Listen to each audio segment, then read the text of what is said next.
Bom dia, companheiros, companheiras. Para mim é sempre motivo de alegria e muita disposição vir aqui conversar com vocês. Exatamente é um momento para a gente dialogar. Não sei se a gente vai ter tanto tempo também, não é? Mas seria importante também se a gente pudesse ouvi-los, não é? Aqui, companheiros, na nossa mesa está aqui o Marcelino, esse companheiro que sempre a gente leva em conta, respeita, já com uma experiência razoável à frente da luta dos trabalhadores, sobretudo metalúrgicos. Aqui o nosso companheiro Assis, deputado federal, ele insiste, ele vai e volta, mas está sempre ali no parlamento com a presença do operário, o operário em pessoa, né? Levando exatamente o sentimento das fábricas. Isso é fundamental num congresso como esse aí, né? Por isso o Assis é sempre também um exemplo para nós. E queria aqui destacar também o nosso Marcelo, aliás, é sempre o chão de fábrica, né? O Marcelo, assim, é um companheiro do Comitê Central do Partido Comunista do Brasil, e sempre no Comitê Central, a gente, para ouvir a voz, de fato, da classe operária, o Marcelo é esse representante digno, né? Sempre é uma grande experiência para nós. Para mim também, nós vamos aqui no nosso debate contar com a presença de pessoas assim capacitadas e gente muito dedicada, né? Aqui como o Vitor, que é do Diese, tem um companheiro aí também que vem do Diabo, ainda não chegou. Mas, companheiros, eu tive aqui pensando por onde começar. O que é que a gente poderia exatamente instar ou ativar algumas questões num momento como esse? Eu faria a coisa da seguinte maneira: geralmente você parte da conjuntura internacional, a conjuntura nacional, os problemas que a gente tem que enfrentar, etc, etc. Eu começaria exatamente com a situação mais recente, e a partir daí eu voltaria para ver essas questões que eu considero que são as questões assim mais de fundo, no plano internacional, mesmo no curso político brasileiro. A questão mais importante, mais imediata, e a partir daí, portanto, a gente procura ver as questões mais de fundo, é que o golpe, que aí já vai completando um ano e pouco, portanto, é um tempo razoavelmente pequeno, esse golpe agravou a crise política e a crise institucional do país e, ao mesmo tempo, não resolveu o problema econômico, nem o problema da retomada do crescimento. Isso ao cabo de um ano. Ora, e ao cabo de um ano, o que acontece é que começa a haver um processo de modificações importantes no quadro de forças desse golpe. Eu queria dizer para vocês que o próprio golpe, ele já vinha demonstrando, né, para o povo que tudo aquilo que eles prometeram, que derrubada a presidenta da República, tudo ia se resolver. Vocês se lembram muito bem disso. A confiança ia ser retomada, a esperança ia ser retomada, mais rapidamente o crescimento também seria retomado, o emprego, e é isso que eles diziam, exatamente para justificar a derrubada da presidenta da República. Ora, ao cabo já de uns 6, 8 meses desse golpe, e agora exatamente completando o ano, foi se formando uma consciência, na grande maioria da população, de que aqueles que apoiaram o golpe apoiaram o impeachment, e não foi pouca gente, vocês sabem que o apoio ao impeachment foi grande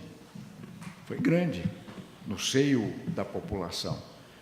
E mesmo aqueles que ficaram ainda sem entender, etc., ao cabo desse tempo, que lá vai aí um ano, vai ficando claro de que eles foram enganados. Eu considero essa uma questão muito importante, porque essa promessa toda não foi cumprido nada, e pelo contrário, o que aconteceu exatamente é o contrário do que eles prometiam. Até mesmo eles diziam que resolveu o problema da corrupção. Então o povo olha tudo isso e diz: isso é exatamente um grande engano. Ou seja, é uma forma exatamente de ludibriar.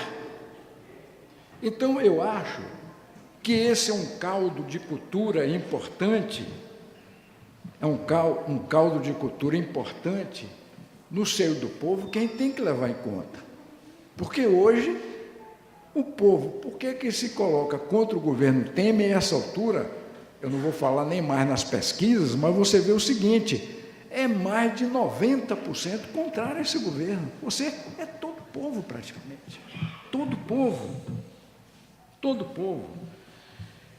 Eu queria também ressaltar que não só isso é muito importante para a gente levar em conta, como também, numa situação como essa, a realidade atual leva ao desmascaramento da cúpula do golpe. Ou seja, bastou uma centelha para começar a tocar fogo na armação deles. A centelha que eu falo é a delação da JBS, uma delação preparada, montada, que não foi exatamente no âmbito da Lava Jato de Curitiba, foi diretamente junto à Procuradoria-Geral da República e o Supremo Tribunal Federal. Ou seja, essa centelha, como eu digo, essa delação, ela começou a incendiar o arsenal deles. Ou seja, aquela barraca que eles estavam montando começou a ser incendiada a partir daí, em um ano praticamente de golpe. Isso aí coloca o pacto que eles realizaram para culminar com o golpe, isso está colocado em xeque. Porque o golpe foi feito através de um pacto. Vocês acham que um golpe como esse é feito simplesmente porque a Globo fez todo o trabalho que ela fez? Lava Jato também agiu de forma cronometrada, nos momentos certos, para empurrar o povo contra a presidenta da República. Tudo isso foi feito. Mas, na realidade, tudo isso foi produto de um grande pacto. O que eu estou dizendo que é um pacto da classe dominante brasileira, da grande maioria da classe dominante brasileira, esse golpe. Ora, essa delação, ao cabo de um ano, mais ou menos, do golpe, coloca exatamente esse pacto em xeque. Por quê? Porque desarruma o pacto que foi feito.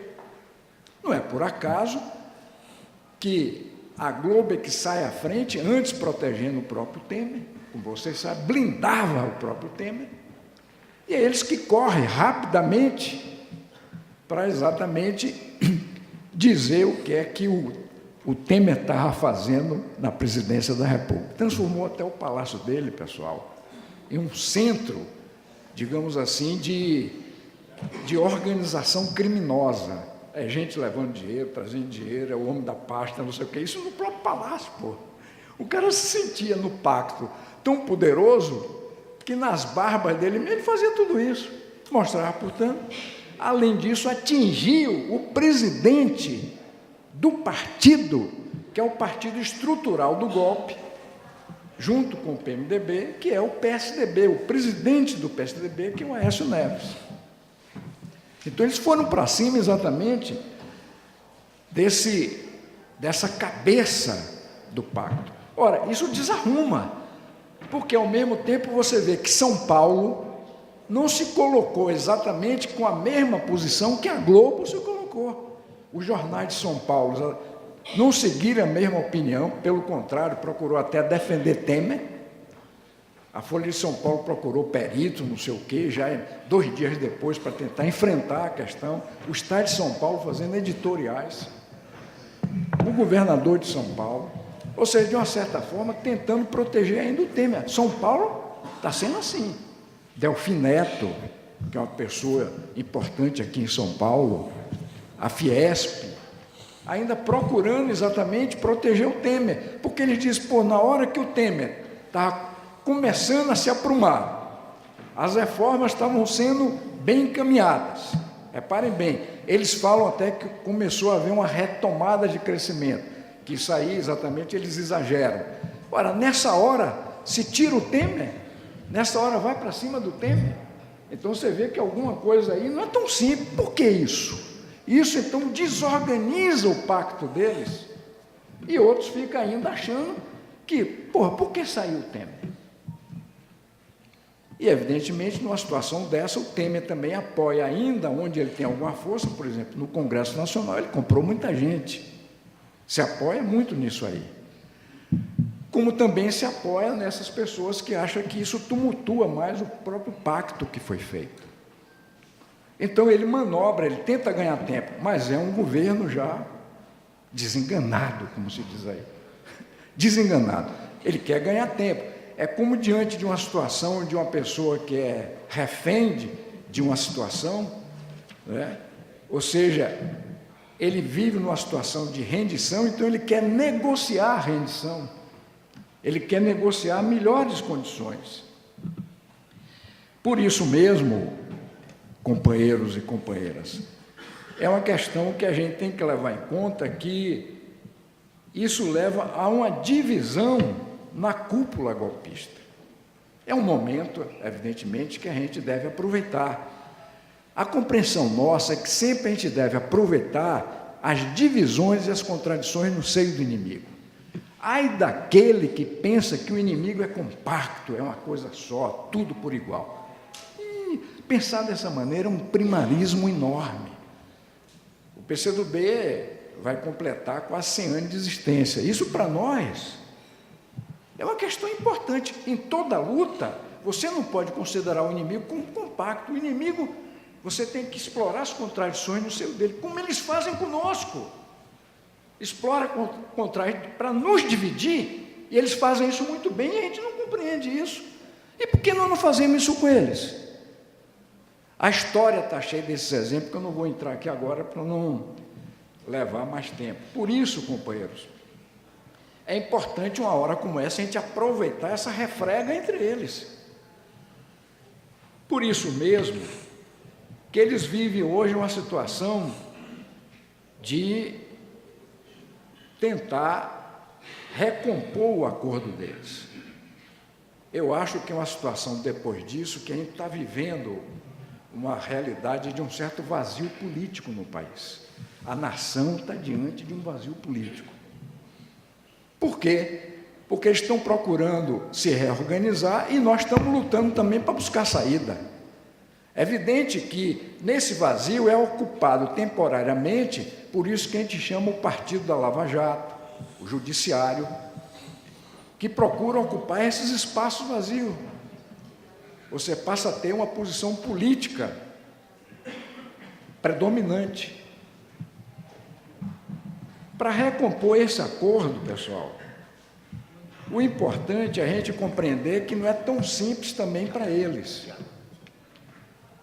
A recomposição do acordo, na visão deles, é preciso manter as tais reformas, que são contra-reformas. Então, isso é fundamental para eles, tornar Lula inelegível e ter um nome que garanta a preparação para 2008, nome esse que não deveria participar depois de 2008, não podia ser candidato à eleição direta em 2008. Tudo isso, depois de 2008, ou seja, 2018, tem um candidato, exatamente, que é um candidato que pode se disputar entre eles, vai ter que ter liberdade para essa disputa, E esse que assumiria agora não poderia participar em 2018. Então, isso não é fácil entre eles. Por isso que as coisas não estão resolvidas ainda. E Temer fica, e vai ficando. Tem exatamente no caminho também essa possibilidade do Tribunal Superior Eleitoral, cassá-lo. Mas isso é sempre uma incógnita. E digamos que o tribunal casse o Temer. Ele recorre, ainda no Tribunal Superior Eleitoral, tem recurso, e se mesmo o tribunal reafirma, ele pode recorrer ao Supremo Tribunal. Tudo isso dá o quê? No mínimo 2 meses, no mínimo, ou mais. Então é sempre um jogo que ele pode exatamente permanecer mais tempo. Ele está negociando, como eu disse, a rendição dele, em melhores condições. Porque se ele não faz isso, pessoal, na hora que ele sair, ele pode ser preso. Ele pode ser preso. Ele está negociando isso. Então, esse é o jogo. E eles, exatamente, buscam um nome que possa unificá-los. Eles não encontraram esse nome ainda. E, claro, eles se juntam em continuar a reforma, e a saída tem que ser eleições indiretas, porque a própria Constituição permite isso. Então, eles se apoiam muito nisso aí. Então, essa é a realidade deles. E a realidade nossa, o lado de cá, numa situação como essa. Por isso que a gente, como eu tem colocado o problema com base naquilo que o povo hoje já defende na sua grande maioria, que para resolver todo esse imbróglio, toda essa crise, todo esse impasse, só eleições diretas. Porque eleições diretas para presidente da República no Brasil tem um peso e é uma tradição importante.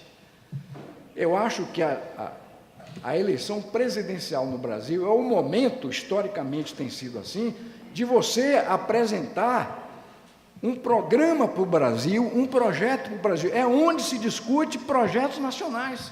Fora da eleição presidencial, onde é que se faz isso? Essa é uma tradição no Brasil. Compara os projetos, etc. Daí a importância que tem a eleição presidencial. Ora, num caso como esse, nós já fizemos campanha para as diretas, inclusive no final do regime militar. Já fizemos, as diretas têm um peso político importante.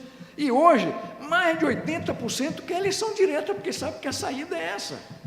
Então, nós temos essa base social no povo, que é eleições diretas. Por isso que a gente deve, companheiros, com a bandeira das eleições diretas, ser um fator importante de mobilização do povo, porque a grande maioria quer eleição direta, o povo tem que ser chamado.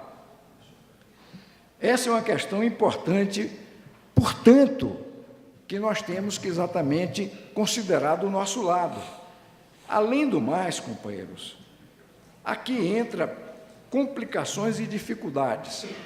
Digamos que a gente consiga a eleição direta, e a eleição direta nós só vamos conseguir com grande mobilização popular. Fora disso, nem pensar.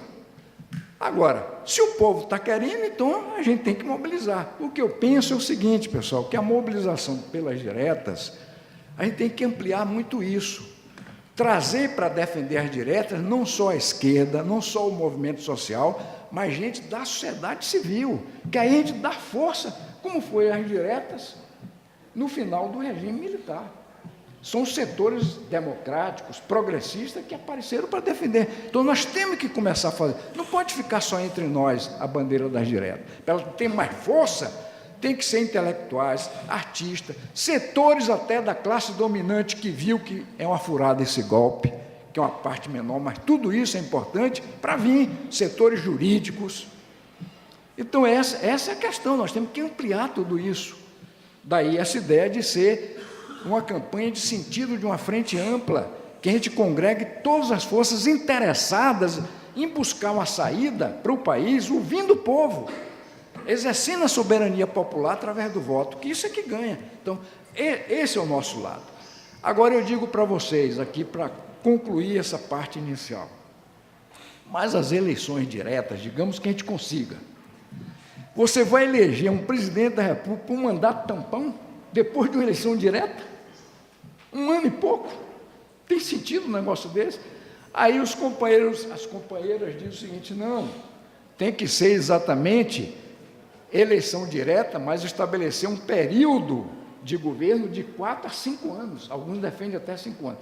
Então você veja que a coisa é difícil, porque uma emenda constitucional, para você antecipar a eleição, que já é complicado, você tem que mudar a Constituição, e depois você tem que mudar o período do governo, que aí vai impactar o governo estadual, vai impactar o parlamento, muda toda esse cenário eleitoral, que é muito complicado. Então, para você ver que o problema não é tão simples.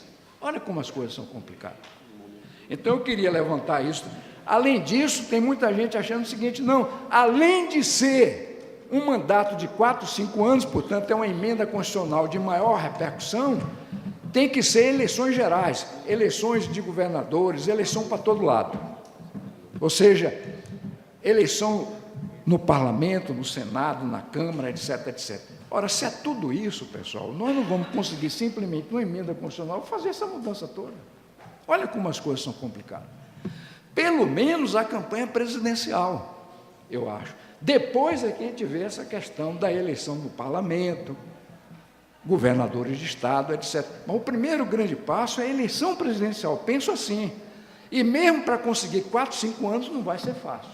Então, esse é o nosso lado, a luta é importante, a luta pelas diretas, a mobilização popular se faz a partir daí, mas tem essas complicações todas, que vai exigir mais ainda para uma mudança, vai ter que ter um grande apoio político e social para isso.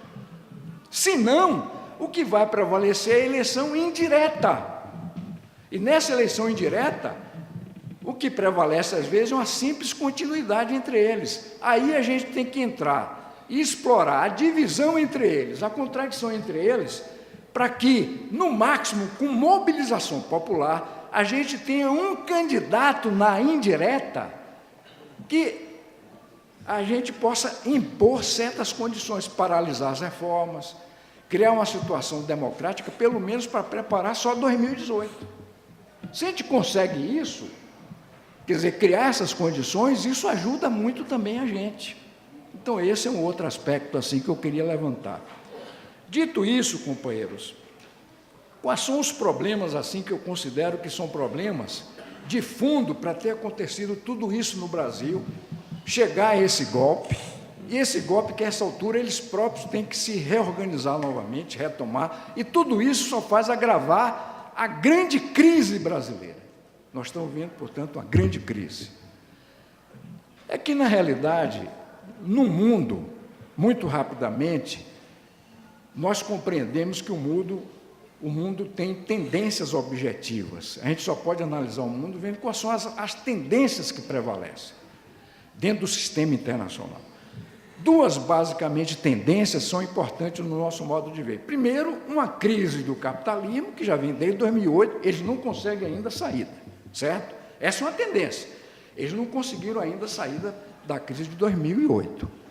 Eles mesmos estão se dividindo. Você vê a situação dos Estados Unidos, eles se dividiram. Um exatamente quer continuar com o ultraliberalismo e o outro quer exatamente para uma visão de uma espécie de desenvolvimento nacional. Os Estados Unidos se voltam exatamente para dar força ao desenvolvimento próprio nacional, ou seja, contra toda essa realidade neoliberal globalizante. Eles mesmos estão divididos. A Europa também, no caso da Inglaterra, vocês viram agora na França. A extrema-direita, a Le Pen, ela teve a maior quantidade de votos junto à classe operária, ou seja, ela teve mais votos no segundo turno na classe operária, a classe operária fabril, de que aquele que estava no centro, e que exatamente se votou nele para impedir a extrema-direita. Mas a classe operária votou exatamente mais nessa mulher. Por que isso? Por que essa realidade? Numa crise neoliberal do mundo que leva a isso. Então, eles estão se dividindo também. E aqui, companheiros, eu queria salientar para vocês o seguinte: é muito importante a luta que a gente faz hoje para a defesa dos direitos individuais, ou seja, o direito civil, as minorias, tudo isso tem dado um peso muito grande. A luta de gênero, a luta das mulheres, está aqui exatamente a nossa companheira de Caxias, que é uma expressão exatamente junto à classe operária para nós. Tudo isso é fundamental. Tudo isso é fundamental. Mas acima disso está os trabalhadores. E a gente vai deixando de lado os trabalhadores. Essa é uma questão da luta de classe, pessoal. Não pode simplesmente as bandeiras das minorias, bandeiras de corporações, que é importante, passar por cima da bandeira da classe trabalhadora, passar por cima de um projeto da nação. E é por isso, companheiros, no caso da França, porque exatamente eles deixaram de lado a bandeira dos trabalhadores e um projeto de nação. E isso também foi aproveitado pelo Trump nos Estados Unidos. Por isso que boa parte da classe operária americana votou nele. A gente exatamente deixa ser submergido pelas bandeiras parciais e a grande bandeira, que é a bandeira do desenvolvimento nacional, a base para isso é a classe trabalhadora, a gente perde de vista isso. Esse é um problema que o PCdoB tem clareza, pessoal. Essa é uma grande questão. Não basta simplesmente a gente levar em conta a questão social, a distribuição de renda. Sem uma nação forte, sem um projeto de desenvolvimento nacional, como é que você chega até exatamente um projeto também de distribuição social, de progresso social, se você não consegue ter esse projeto que abarque todo o desenvolvimento da nação e a classe trabalhadora como um fator importante desse desenvolvimento? Então, essa é uma questão, para mim, muito importante. É assim que pensa o PCdoB. Então, eu queria levantar essa questão, aliás, para levantar também o seguinte, porque eu estou falando exatamente para vocês aqui, o centro tem que ser a classe trabalhadora. O centro tem que ser o projeto do país, o projeto nacional. Com isso, a gente não vai abrir mão das reivindicações das minorias, de jeito nenhum, sobretudo a reivindicação das mulheres, que não é minoria. É uma questão de gênero que é fundamental. Mas isso tem que estar dentro de um projeto maior. É isso que eu quero dizer, de um projeto nacional. A questão da crise do capitalismo, companheiros, leva exatamente isso que a gente tem chamado de reestruturação produtiva. Isso aí vocês... Quer dizer, todo mundo fala, reestruturação produtiva. O que é isso? Eu acho que o companheiro aqui do Diese exatamente tem procurado, vocês têm procurado esmiuçar isso, desvendar, etc, etc. Mas você veja qual é a questão. Essa reestruturação leva à ampliação do desemprego, salário em queda, retirada de direitos, aumento da desigualdade de gênero no trabalho, precarização, o diabo.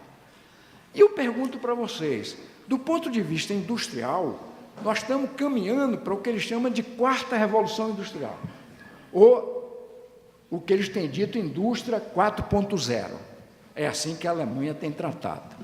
Ora, se você está numa fase de um gigantesco desenvolvimento tecnológico e de inovação, essas coisas, pelo contrário, não deveria acontecer, porque você tem mais base material. A produtividade pode ser muito mais alta.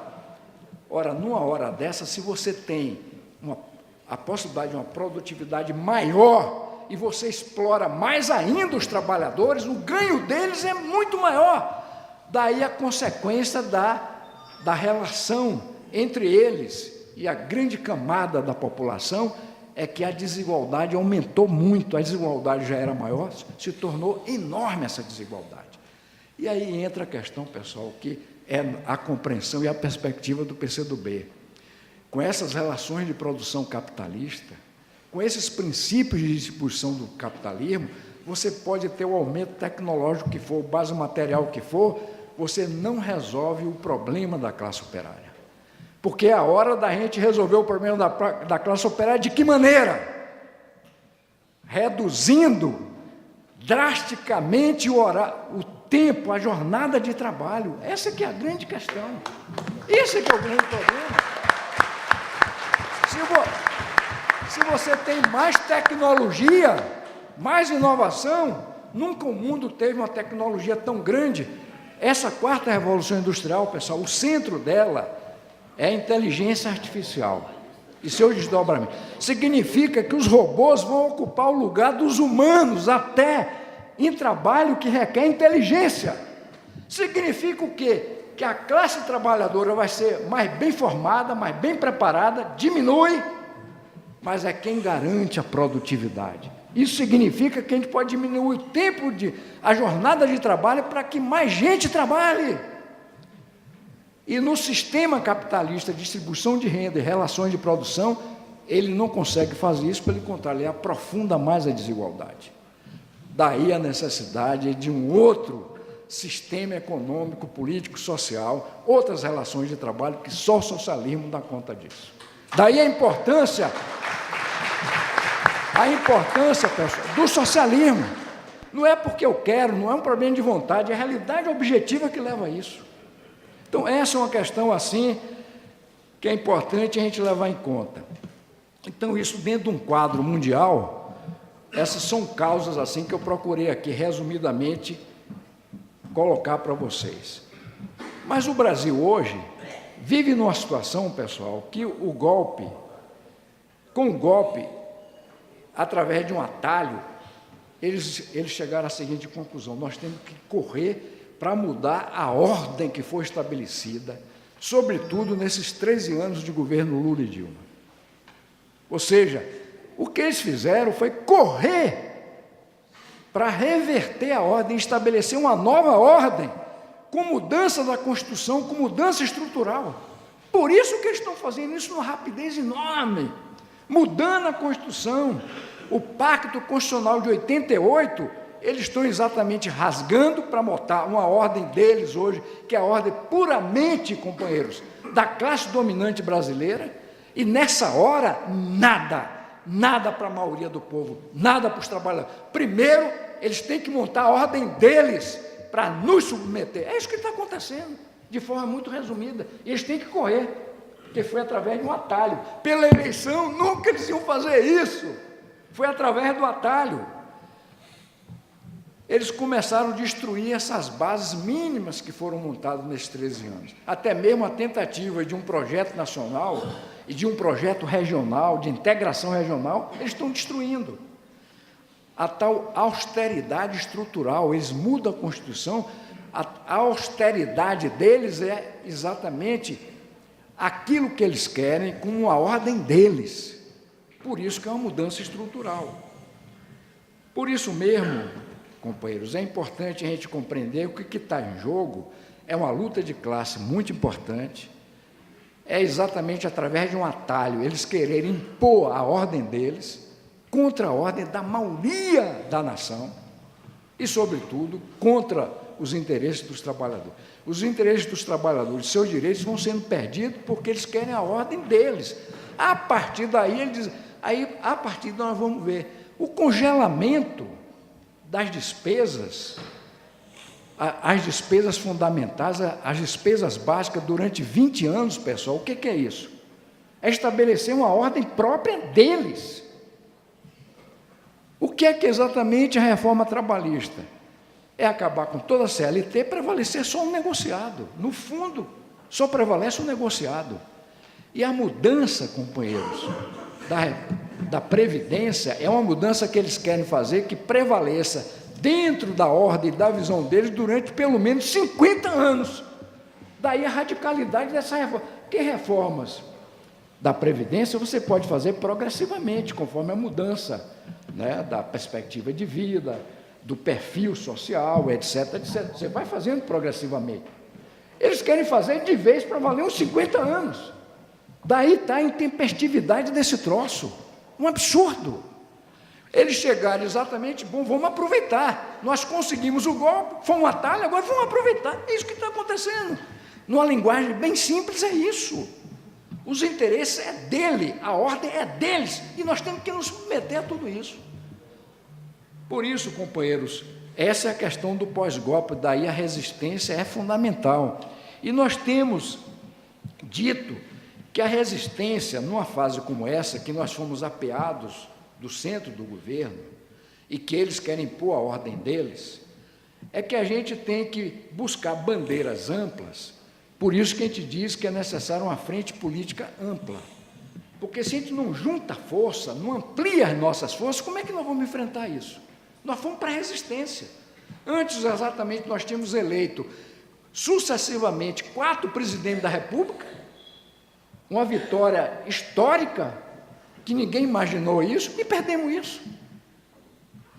Esboroou tudo isso. Fomos para a resistência, para enfrentá-los. Tudo isso foi feito através de uma luta política, ideológica, etc., que eu não vou ter tempo de entrar aqui agora. Mas a questão é que a gente foi exatamente para a resistência. Essa resistência parte da ideia de juntar força, de acumular força. Essa acumulação de força, pessoal, tem que ser bandeiras amplas, porque você não acumula força se as bandeiras é só que a gente defende e que os outros não defendem. Como é que você vai juntar? Ah, é só as minhas bandeiras, então fica sozinho, Por isso que nós achamos que a restauração do Estado Democrático de Direito, pessoal, é uma grande questão, porque esse Estado que está aí depois do golpe, eles estão ampliando o Estado de exceção dentro do Estado de Direito, e de um Estado até policial, de um Estado policial, é o que nós estamos, o que foi Brasília agora, as manifestações, é um Estado policial. O que é que tem sido o que a gente chama de o partido da Lava Jato, passando por cima de preceitos constitucionais. Então, é um Estado de exceção dentro do Estado de Direito. Isso é que o golpe gerou. Essa é a particularidade desse golpe, um golpe parlamentar, exatamente, junto conectado pelo judiciário e com grande propaganda, que é a grande mídia monopolista que fez isso. Então, nós estamos diante de uma situação, então nós temos que acumular nossas forças. Esse aqui é um problema assim que nós consideramos que é muito importante para que a gente possa considerar. E o movimento político, companheiros, numa hora como essa, numa frente com bandeiras amplas, que entra outra grande bandeira, é a bandeira da salvação nacional. Eles estão entregando o país, entregando a Petrobras, entregando boa parte daquilo que é a rede econômica mais importante brasileira, e as próprias empresas brasileiras, que já eram empresas multinacionais, está sendo liquidada. Está sendo liquidada. Então, é necessário a luta de salvação nacional e a luta para a reconquista dos direitos. Essas 3 grandes bandeiras é que tem que unir mais amplamente. Essa é a compreensão nossa. Além disso, nós temos que desenvolver a mobilização política do povo. Não é só a mobilização por suas reivindicações próprias.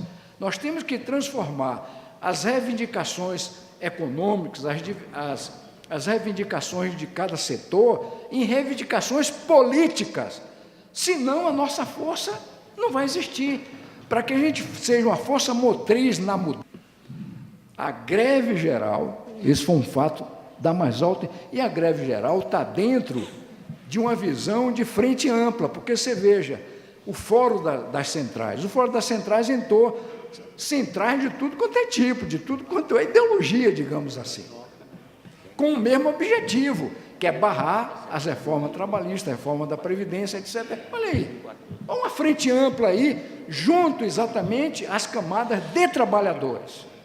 Olha como é importante, quando a gente fala frente ampla, é nesse sentido, não ficou só a esquerda, não ficou só a CUT e a CTB, foi muito mais, olha um exemplo concreto, olha um exemplo determinado, muito importante isso aí, a greve geral foi produto disso, senão não seria uma greve geral tão extensa como foi.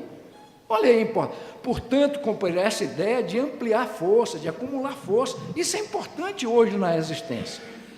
Além disso, pessoal, a luta que a gente faz também para que ele não desmoralize aquilo que é mais importante da esquerda, a liderança popular que é Lula, que é o objetivo deles exatamente fazer terra arrasada aí. Eles querem impor, como eu disse, uma ordem, mas essa ordem que valha por muito tempo. Por isso que eles querem eliminar a esquerda, eliminar as forças consequentes e eliminar uma liderança popular como Luiz Inácio Lula da Silva, porque eles querem prevalecer durante muito tempo, não é só para agora. Então eles querem fazer terra arrasada nisso aí. Ou seja, aparece agora muito Temer, o próprio PSDB, mas eles estão costurando tudo para exatamente, quer dizer, impedir que Lula seja candidato em 2018. Ou seja, não é só impedir que o Lula seja candidato, pessoal, é até mesmo fazer com que Lula, a sua liberdade, seja exatamente sujeitada, ou seja, impedir a liberdade desse líder. Fala-se até na prisão, mesmo que eles não prendam. Mas, digamos, impede dele se candidatar e pode dizer o seguinte, tá bom, é condenado, não vai da prisão, a prisão, fica numa prisão domiciliar com tornozeleira, etc., para desmoralizar a pessoa, pessoal. Então, isso faz parte dessa tentativa de prevalecer o status dele, o status quo dele, prevalecer a ordem deles durante muito tempo. Por isso que ele tem que eliminar toda a esquerda e as lideranças mais importantes. Isso nós não temos dúvida. Daí a importância, portanto, da resistência, da gente acumular força, da gente ampliar as nossas forças. É assim que nós pensamos, pessoal, e esse é um problema importante. Para concluir, dentro dessa questão da frente, uma frente mais ampla, acumular força, o movimento político do povo, o movimento político de massa, tudo isso se junta. É importante também, companheiros, a gente levar em conta a retomada do crescimento, como a gente entra nesse debate. Então, aqui seria, digamos assim, um outro tempo de palestra, mas eu queria dizer para vocês o seguinte, que para nós, a compreensão é de que tem que haver o resgate do Estado como indutor do crescimento. O Estado eles colocam de lado, aliás, eles diminuem o papel do Estado, diminuem também o tamanho do Estado, a importância do Estado, tudo é o mercado. Quem é o mercado? É exatamente as componentes dominantes do capitalismo hoje, que é o sistema financeiro. Esse que é o mercado, chamado mercado. Digamos, a forma de marketing de apresentar a oligarquia financeira, o mercado. Ou seja, vale tudo do mercado, que é os interesses dele, e o Estado, eles vão reduzindo ao máximo. Então, é preciso, na retomada, essa compreensão de que é necessário resgate do Estado como indutor do crescimento. Esse é o nosso ponto de partida. Além disso, companheiros, é necessário também a gente levar em conta aí de que não é só o resgate do Estado como indutor do crescimento, mas como fazer isso? E aí nós vemos 3 frentes que são importantes. O financiamento do desenvolvimento, esse é um problema fundamental para nós. A renegociação das dívidas, porque boa parte do empresariado está com grandes dívidas e para a retomada do crescimento, se você não enfrenta esse problema, não tem retomada de crescimento. Como também a participação, não só do Estado, mas em parceria com o capital privado, nessas grandes obras e nesses grandes empreendimentos de infraestrutura. Então, essas são questões que, para isso, é necessário o quê? Retomada do investimento público. Nós exatamente pensamos o contrário, não é que a gente vai restringir ou limitar o investimento público. Tem que haver uma espécie de uma atividade contracíclica, ou seja, tem que haver mais investimento público, recompor a capacidade de investimento do Estado, ou seja, nós temos que agir no sentido contrário do deles. O uso parcial até das reservas, nós temos quase 300 bilhões de dólares de reserva que fica lá, não valendo nada. Porque os juros que saem daquilo ali é quase insignificante. Esse dinheiro todo parado, pelo menos uma parte dessa reserva, digamos, 100 bilhões de dólares, de quase 300, é dinheiro para dar. 100 bilhões de dólares dá o quê? Mais de 300 bilhões de dólares. Como também, companheiro, o problema dos acordos de leniência, resolver isso rapidamente, salvar as empresas nacionais. É assim que o mundo faz, você dinamita as empresas nacionais para entrar as empresas de fora e ocupar o lugar, que é isso que já está acontecendo. E a questão, companheiros, dessa realidade, portanto, de fortalecer, de que o Estado venha a ser o indutor desse desenvolvimento.